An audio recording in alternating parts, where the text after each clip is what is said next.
Kumar Gaurav the Bihar teacher history makers group में आप सभी का स्वागत और अभिनंदन करता हूं। पूरे बिहार राज्य से शिक्षक आज इस मंच पर एकत्र हुए हैं, जिस मंच का नाम है दी बिहार टीचर हिस्ट्री मेकर्स। ये ग्रुप नहीं मिसाल है, प्रतिभाओं का भंडार है। हम तमाम शिक्षक जो है पहली क्लास से लेकर 12वीं क्लास तक शिक्षा पहुंचाने के लिए, हर विषय की शिक्षा के लिए इस मंच पर तैयार हैं। साथ ही पूर्ण विकास होलिस्टिक डेवलपमेंट के लिए हम सभी ने विभिन्न प्रकार से ब्लॉग का भी निर्माण किया है। लगभग अभी हमारे मंच पर 20 तरह के ब्लॉग का निर्माण हुआ है। जैसे आज के विचार, जिसमें हम लोग विभिन्न प्रकार के सुबह सुबह विचार सुनने को देखने को मिलेंगे। चाहे वो विचार सिर्फ हिंदी में ही नहीं होते, बल्कि उर्दू, संस्कृत और अंग्रेजी, अलग अलग तरह के विचार अलग अलग भाषाओं में आपको देखने को मिलेंगे। दूसरा है प्रेरक प्रसंग। इसमें आप अपने कोई भी बेहतरीन कहानी जो कि प्रेरित लोगों को कर सके, उस छोटी छोटी कहानियों को हमारे शिक्षक भाई बहनें मिलकर दे रही हैं, जिससे हमारा हौसला प्रोत्साहन बढ़ता है। हम लोग का तीसरा ब्लॉक है आओ उर्दू सीखें। इसमें उर्दू के शब्दों को किस प्रकार से हिंदी से जोड़कर बोला जाता है, धीरे धीरे करके लोग उर्दू सीखना शुरू हुए हैं। हमारा चौथा ब्लॉक है आओ बांग्ला सीखें। इसमें जो है हमारे ग्रुप के सदस्य बांग्ला और हिंदी के शब्दों को मिलाकर आगे सीखने का प्रयास करें, बड़ा ही रोचक होता है। उसके साथ ही आओ अंग्रेजी सीखें। इंग्लिश स्पोकन आज के डेट में बहुत आवश्यक है। आज भी नेशनल एजुकेशन पॉलिसी से पहले से भी 3 भाषा फार्मूला लागू था, उसमें एक इंटरनेशनल लैंग्वेज भी जानना था, तो हम लोग इंग्लिश को लेकर खूब बढ़े हैं। इसलिए हम लोगों ने इंग्लिश स्पोकन पर भी जोर दिया है और हमारे बेहतरीन शिक्षक इंग्लिश स्पोकन के जरिए बहुत अच्छे ढंग से इस विषय को बता रहे हैं। हमारा जो है छठा ब्लॉक है आओ कंप्यूटर सीखें। इसमें हम सभी मिलकर कंप्यूटर के विषय में, कंप्यूटर से संबंधित आईसीटी के विषय में, किस प्रकार मोबाइल का इस्तेमाल आप सही ढंग से कर सकते हैं, अच्छा वीडियो कैसे बना सकते हैं, और भी विभिन्न प्रकार के एप्लीकेशंस क्या होते हैं, तो ये सारी चीज़ें जो आज के डेट में काफ़ी आवश्यक है हर किसी के लिए, उसकी जानकारी हम लोग आओ कंप्यूटर सीखें के माध्यम से प्राप्त कर रहे हैं। हमारा 7वां ब्लॉक है योग। बहुत जाना जाता है कि स्वस्थ मस्तिष्क में ही स्वस्थ शरीर का निर्माण होता है, इसलिए मस्तिष्क और शरीर को स्वस्थ रखने के लिए योग काफ़ी आवश्यक है। इसलिए इसमें योगा की क्लास होती है। साथ ही अभी कुछ दिन पहले हार्टफुलनेस के माध्यम से हम लोगों ने मेडिटेशन करना भी सीखा है। हमारा 8वां ब्लॉग है कविता और कहानियाँ। इस ब्लॉग के अंतर्गत हर शिक्षक अपने ढंग से जो भी, अगर वो कविता लिखना चाहे कविता दे सकते हैं, कहानियाँ दे सकते हैं, जो वो लेखन कार्य करना चाहें स्वरचित कविताएं दे सकते हैं, स्वरचित कहानियाँ दे सकते हैं, इस मंच पे डाला जा सकता है। हमारा 9वां ब्लॉक है ज्ञानवर्धक जानकारियाँ। इसमें किसी प्रकार का जीके, जीएस, रीजनिंग या फिर समाज में कुछ वैसी चीज़ें हैं जिससे ज्ञान अर्जन हो सकता है। सरकार के द्वारा चलाई गई कुछ ऐसी पॉलिसी हैं, सेंट्रल गवर्नमेंट की कुछ एजुकेशनल स्कीम है, उसकी जानकारी हम इसमें दे सकते हैं। साथ ही विषयों के ट्रिक्स, विभिन्न प्रकार के विषयों के ट्रिक्स भी हम इसमें प्रस्तुत कर सकते हैं। हमारा 10वां ब्लॉग है देश और समाज।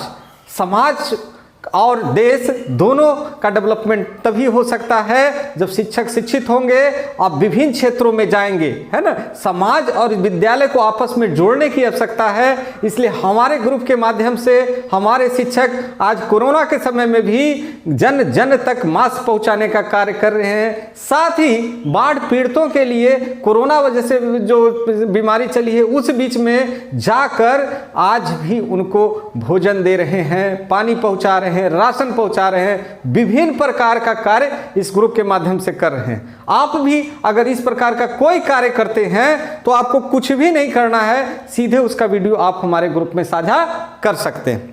उसके साथ ही हमारा 11वां ब्लॉक है टीएलएम निर्माण। हम जानते हैं कि टीएलएम के माध्यम से बच्चों को पढ़ाना, समझाना बहुत ही आसान और रोचक हो जाता है। इसलिए हम सभी ने इस ब्लॉक का निर्माण किया है। इसमें आप सभी मिलकर अपना टीएलएम दे सकते हैं। हमारा 12वां ब्लॉक है डांस एंड म्यूजिक।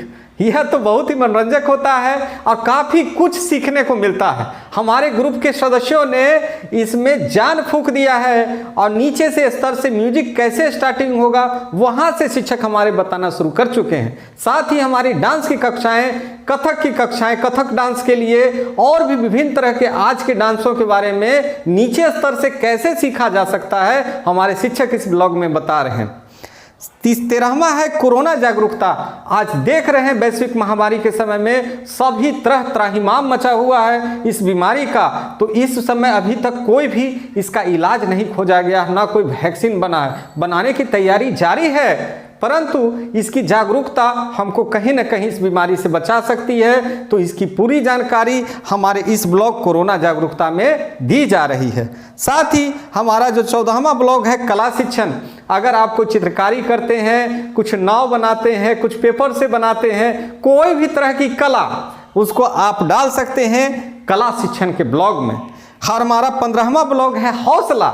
इसमें कुछ ऐसे वीडियो, कुछ ऐसे लेख जो आपका हौसला बढ़ा दें समाज में, जो ऐसे ऐसे कार्य, ऐसे ऐसे वीडियो दिए जाते हैं कि कल ही एक वीडियो दिया गया कि एक विकलांग व्यक्ति जो है, दिव्यांग व्यक्ति जो है, उसने अपनी मेहनत से जो है, उसका पैर नहीं था, हाथ नहीं था, उसके बावजूद उसने किस तरह से विभिन्न प्रकार के इंस्ट्रूमेंट्स बजा के दिखाए। तो हौसला बढ़ाने वाले वीडियो आपके अंदर जोश भरते हैं, तो इन वीडियो को आप इसमें हौसला में सम्मिलित कर सकते हैं। साथ ही 16वां जो हमारा ब्लॉग है आज के मेहमान, इस मेहमान में हम लोग पूरे बिहार राज्य से शिक्षाविदों को जो है मिलने का प्रयास करते हैं महीना 2 महीना में। और ये प्रयास रहता है कि ऐसे व्यक्ति जो समाज के हित के लिए कुछ कार्य कर रहे हों, देश के लिए कुछ अच्छा कर रहे हों, उनके ज्ञान को अपने मंच पर लाइव प्रस्तुत करते हैं। साथ ही हमारा जो ब्लॉग है 17वां ब्लॉग है नैतिक शिक्षा। हमने बहुत एजुकेशन ले लिया, लेकिन अगर हमारे अंदर नैतिकता नहीं है, मोरालिटी नहीं है, तो वो शिक्षा बेकार है। आज के डेट में बच्चे जो है पढ़ लिख जाते हैं, अपने गार्जियन को छोड़ देते हैं। क्यों छोड़ देते हैं? क्योंकि उनको वो बचपन से संस्कार नहीं दिए गए। तो उन संस्कारों की शिक्षा हम लोग आज सीखते हैं नैतिक शिक्षा नामक ब्लॉग में। हमारा 18वां ब्लॉग है आओ प्रोजेक्ट बनाएं। हम लोग इसमें विभिन्न प्रकार के प्रोजेक्ट, कुछ ICT से जुड़े प्रोजेक्ट और भी कुछ स्कूल में कुछ प्रोजेक्ट हम लोग इसमें ब्लॉग में दे सकते हैं, जैसा कि दिया भी जा रहा। हमारा 19वां ब्लॉग है पर्यावरण मित्र। सबसे महत्वपूर्ण है जहां आप रहते हैं जिस प्रकृति में, उस प्रकृति को बचाना। तो हमारे मित्र पेड़ बांट रहे हैं। हम पर्व और त्योहार में घर में बैठे नहीं हैं, बल्कि अपने पेड़ों को भी संरक्षित करें, पेड़ लगाएं। ऐसे हमारे ग्रुप के सदस्य फ्री ऑफ कॉस्ट लोगों को पेड़ दे रहे हैं। आप पेड़ ही नहीं दे रहे हैं, उसके साथ ज्ञान भी दे रहे हैं कि कैसे उसको संरक्षित किया जाए। तो पर्यावरण मित्र में विभिन्न पौधों की जानकारी आप प्राप्त कर सकते हैं। हमारा 20वां ब्लॉग है बच्चों की प्रतिभा। आज हमारे ग्रुप जो है ग्रुप नहीं रह गया, बल्कि एक परिवार बन के रह गया। आप देखते होंगे कि हमारे शिक्षक, उनके हस्बैंड, उनके पत्नी, उनकी बहन, उनके बच्चे सारे हमारे ग्रुप के सदस्य बन चुके हैं, जो कि काफ़ी खुशी की बात है। बच्चे बढ़ चढ़ के हिस्सा ले रहे हैं, क्योंकि इसके उनके बढ़ने पर जो आत्मीय खुशी उनके गार्जियन को होती है वो कोई नहीं समझ सकता। इसलिए आप सभी से गुजारिश है कि आप भी अपने बच्चों को इस मंच से जोड़ें, उनकी प्रतिभा को दिखाएं। तो ये जितने भी ब्लॉग देख रहे हैं, आप जिनका हिस्सा बनना चाहें, आपको कुछ नहीं करना है, सिर्फ ऊपर में the Bihar teacher history makers लिख देना है, #TVT लगा देना है, और इस आपका जो भी विषय वस्तु है इसी 20 ब्लॉग के अंदर कहीं ना कहीं समाहित हो जाएगा। जिसके अंदर वह समाहित होगा उस ब्लॉग का नाम सिर्फ वहां पर आपको अंकित कर देना है। इस प्रकार से आप अपनी बेहतरीन प्रस्तुति इस मंच पर रख सकते हैं। पूरे तमाम बिहार के शिक्षकों से यह मेरा गुजारिश रहेगा कि एक पुण्य कार्य है, इससे जुड़े। इससे आपकी भी वृद्धि होगी। कहीं ना कहीं आप अपने विषय वस्तु को कहीं ना कहीं संग्रहित करके रख सकते हैं। कहा जाता था पहले के समय में, हमारे जो गुरुजी मिलते थे तो कहते थे कि मैं तो अपने समय में इतना अच्छा पढ़ाता था कि बच्चों को बहुत लाभ पहुंचता था। आज भी बच्चे मुझे याद रखते हैं, लेकिन उस टाइम में टेक्नोलॉजी नहीं थी उसको संग्रहित करने के लिए। आज हमारे पास टेक्नोलॉजी है, क्यों नहीं हम सभी मिलकर इसका एक डिजिटल संग्रह कर लें, इस प्लेटफॉर्म में अपना सेविंग करके इस चीज़ों को रख लें, ताकि जो कोविड का समय है उस समय इन चीज़ों को जहां चाहेंगे हम जमकर शेयर कर सकते हैं। बुढ़ापा तक ये चीज़ें बची रहेंगी। आप प्रयास रहेगा तब भी, अगर दांत आपके नहीं भी है, अगर आपका संग्रहण रहेगा तो ये चीज़ें आप जन जन तक पहुंचा सकते हैं। तो ये पुण्य कार्य है। आइए इस पुण्य कार्य से जुड़ते हैं। सभी से पुनः निवेदन, बहुत बहुत धन्यवाद और आभार।